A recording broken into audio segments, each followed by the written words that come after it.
The title of this service is the L Word.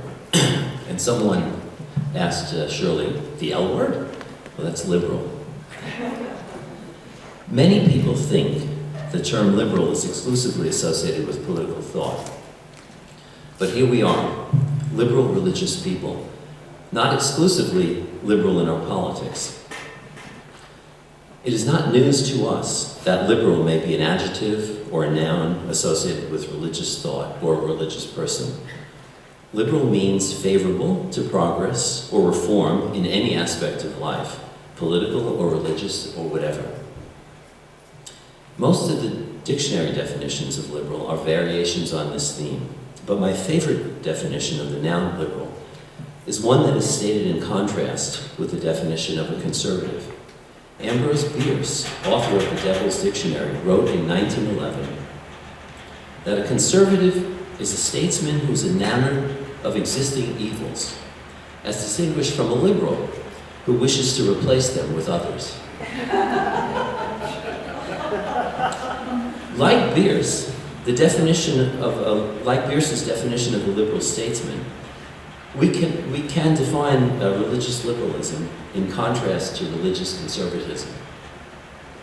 We are not orthodox. We are not fundamentalist adherents to any doctrine. Fundamentalist Christians regard the Bible as the one true source of knowledge and guide to morality. Orthodox Jews regard the Torah and traditions as the true source. But somehow it is not appealing to me to define my religious liberalism in contrast to something I am not. James Luther Adams, the eminent Unitarian Universalist philosopher of the early 20th century, listed the so-called smooth stones of religious liberalism, and you've heard of them before if you've been with us, and Shirley will return to that later in her home. First in Adams' list of smooth stones, and foremost in my opinion, is the expression, revelation is not sealed. I believe this captures the essence of religious liberalism. To paraphrase the Unitarian Universalist minister Jack Mendelson, our liberal religion is free in the sense that it is not bound by tradition, inheritance, geography, or the passing parade. Our religion is first-hand, a personal experience. This doesn't mean that we throw out tradition in the major religious texts, like the Bible. As Reverend Lee Reed, minister of the First Unitarian Universalist Church I joined over 20 years ago, said of the Bible, we value the book, we do not venerate it. And unlike conservative religions, we can value other religious sources too, because we see religious sources as interpretations of men and women, free to be further interpreted, rather than the Word of God.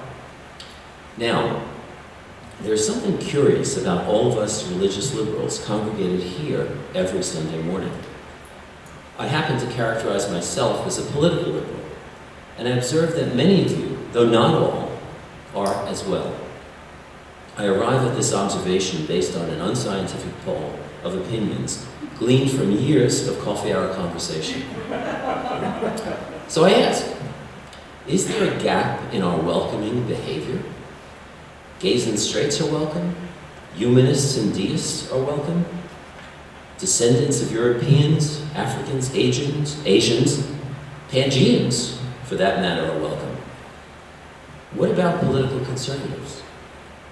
We have somehow self-selected ourselves in a political sense. I ask you, did this arise by chance? Is there a subtle form of exclusion at work? Or does this self-selection arise from the principles associated with our liberal religion? Maybe political views are expressed either explicitly or implicitly during services, because the Unitarian Universalist principles can so easily be associated with political issues. There is a risk in espousing liberal politics from the pulpit.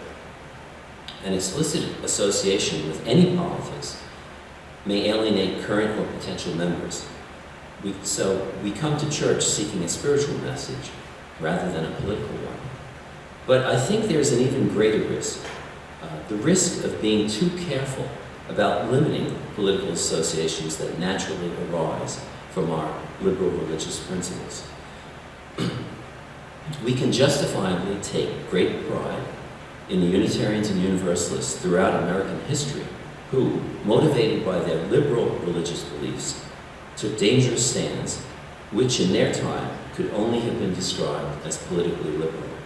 Unitarian ministers and lay people were leaders of the abolitionist movement in the 19th century.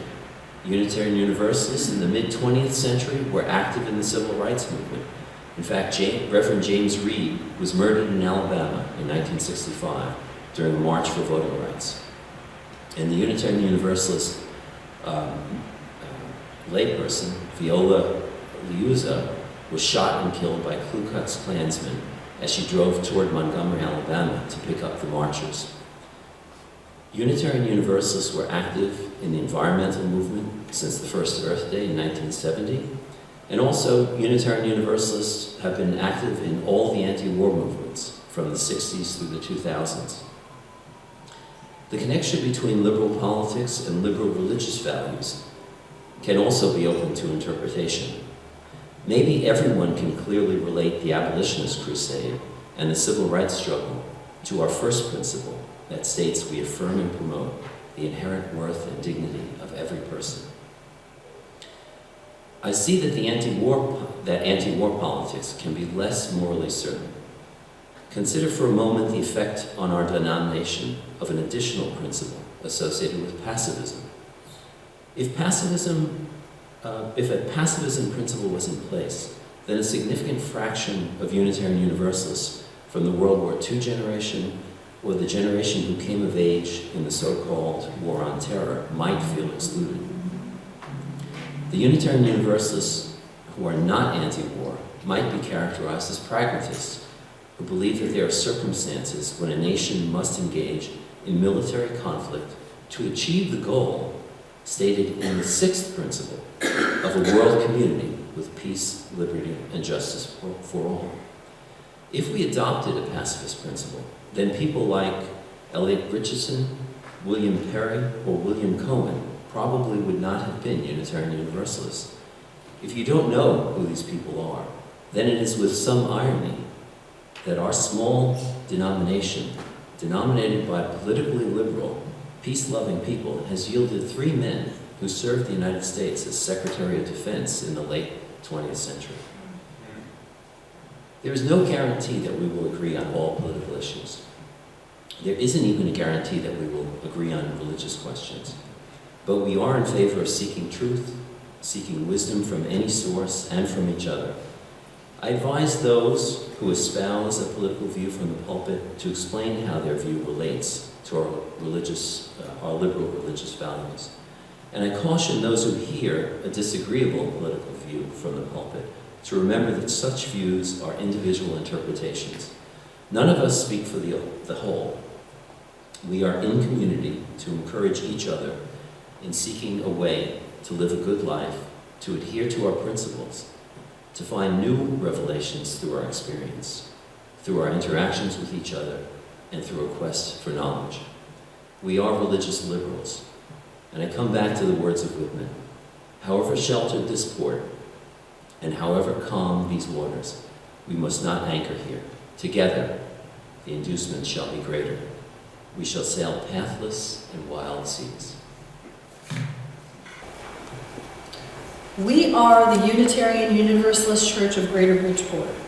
We affirm the 7 principles of the Unitarian Universalist faith: the inherent worth and dignity of each person, justice, equity, and compassion in human relations, acceptance of one another, and encouragement to spiritual growth in our congregations, a free and responsible search for truth and meaning, the right of conscience, and the use of the democratic process within our congregations and in society at large.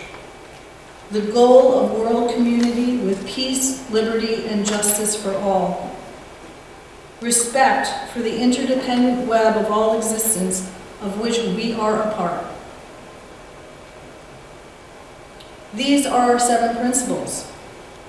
Some might say they're rather banal and hard for most people to object to.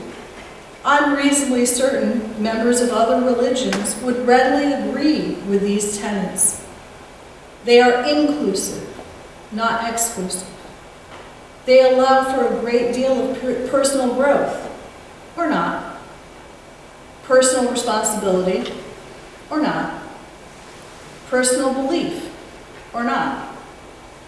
The Reverend Dr. Neil Jones of the Unitarian Universalist Congregation of Columbia charges that Unitarian Universalism may be nothing more than institutionalized narcissism. Yet, Unitarian Universalism is also a liberal religion, a faith that is heretical and radical at its very roots. From the Unitarian Universalist Association website, we have a history as self-motivated, spiritual people who think for ourselves and actively object to what we believe is wrong. We have a track record of standing on the side of love, justice, and peace. But what exactly does it mean to be a liberal religion? A few months ago, I stood up here and I gave a sermon where I talked about religious liberalism and Paul Razor's book, Reclaiming Prophetic Witness. I asked you to remember our 7 principles when you went into the voting booth that week. You know, those 7 principles that are, in the words of Reverend James Ishmael Ford, vague and mom and pop apple pie. And I was amazed by the negative reactions, by the controversy, and the hostility directed toward a concept I believe to be inherent when we proclaim we are Unitarian Universalists. Apparently, I was wrong. So I began to question whether I was missing something here. Did I understand what it means to be part of this congregation, part of the Unitarian Universalist Church of Greater Bridgeport? I looked at our long history of social activism, our status as a welcoming congregation. I talked to my fellow worship weavers, and I thought long and hard about what being a Unitarian Universalist means to me, personally, and how my personal beliefs fit with our congregation's collective beliefs. Then, a few weeks later, I attended a district leadership workshop and was given the Unitarian Universalist Faith Primer for lay leaders by Doug Zielinski. One passage that really stood out for me is the critical freedom of our faith communities. Freedom does not mean we all get to believe whatever we want. It is that we are free to choose how to manifest love within our walls and advocate for love outside of our walls. Love is the spirit of this church and service its law. These words appear on our website, and we say them every Sunday when we join together to recite our covenant. I believe in these words. I believe we make a promise to ourselves and to the world when we say these words. And as a person of faith, of the Unitarian Universalist faith, I am called to create better communities and to create a better world by keeping this promise.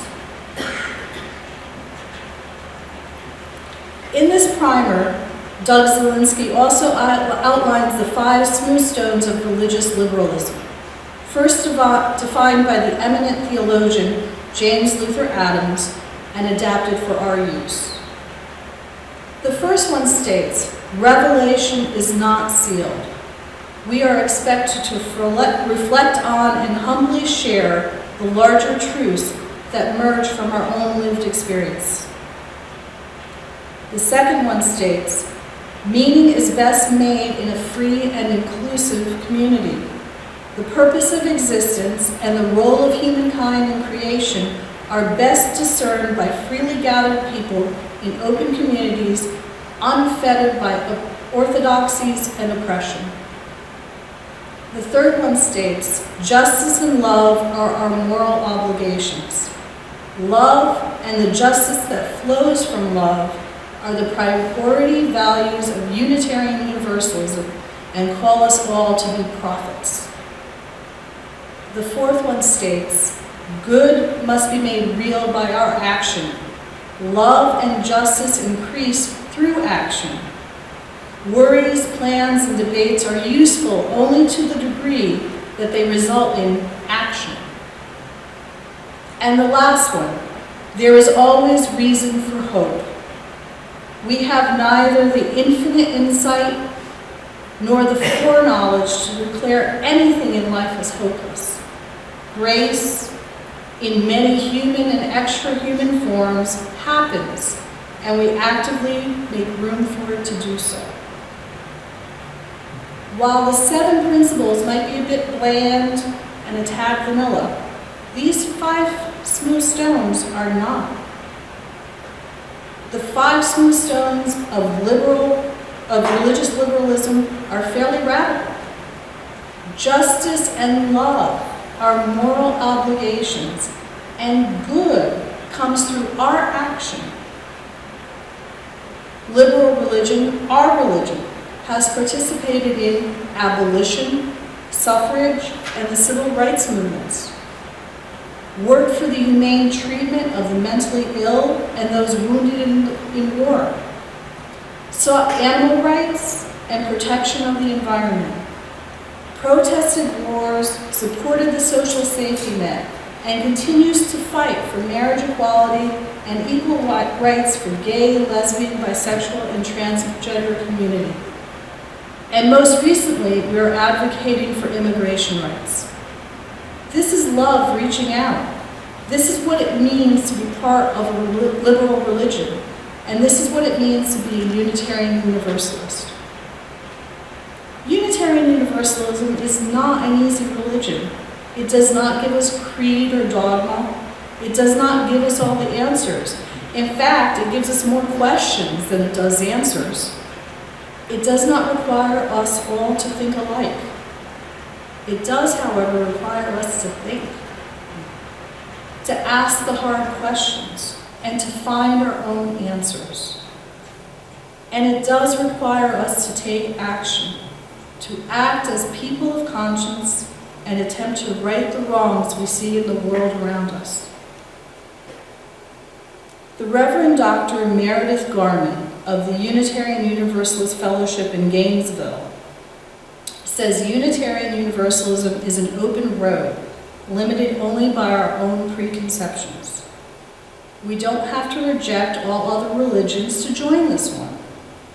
We can choose to incorporate traditions from our childhood faith that give us comfort and joy, or we can create new customs for ourselves and our families. We can be UUs, Unitarian Universalist Jews, Unitarian Universalist Christians, Unitarian Universalist Pagans, Unitarian Universalist Buddhists. You get the idea. Because what is most important is the ideal of love, including love in your thoughts, your deeds, and your actions. Reverend Garman says, our faith is a child of freedom and love. Think about that. Our faith is the joining together of freedom and love. We are free to explore the divine and the sacred as they are relevant to each of us. We all have the right to believe as our hearts, minds, and consciences dictate. However, we are also responsible to attend to those beliefs, to examine them and understand them, and to act on them, to reach out in love and justice. Being part of a liberal religion means continually searching for the truth that continually unfolds before us, behaving in ethical and compassionate ways in our communities because every person matters, standing up as people of conscience for justice. This is what heals us and makes us whole. Being in the pulpit it's intimidating. What right do I have to stand here and preach to you? I am not a prophet. I'm not a minister. I have no special authority conferred upon me by God or the flying spaghetti monster or the UUA. What I am is brave enough to stand before you and share my personal experience, my understanding of our shared faith, my essential truth. Certainly, you don't have to like what I have to say, and you don't have to agree with me. Your personal experiences are most likely very different from mine. My truth may not be your truth, yet we can all learn from each other. We can all support each other on our individual, free, and responsible search for the truth. When I stand in this pulpit, what I choose to share with you is authentic, a raw and vulnerable truth. My conscience requires it. Blessed be.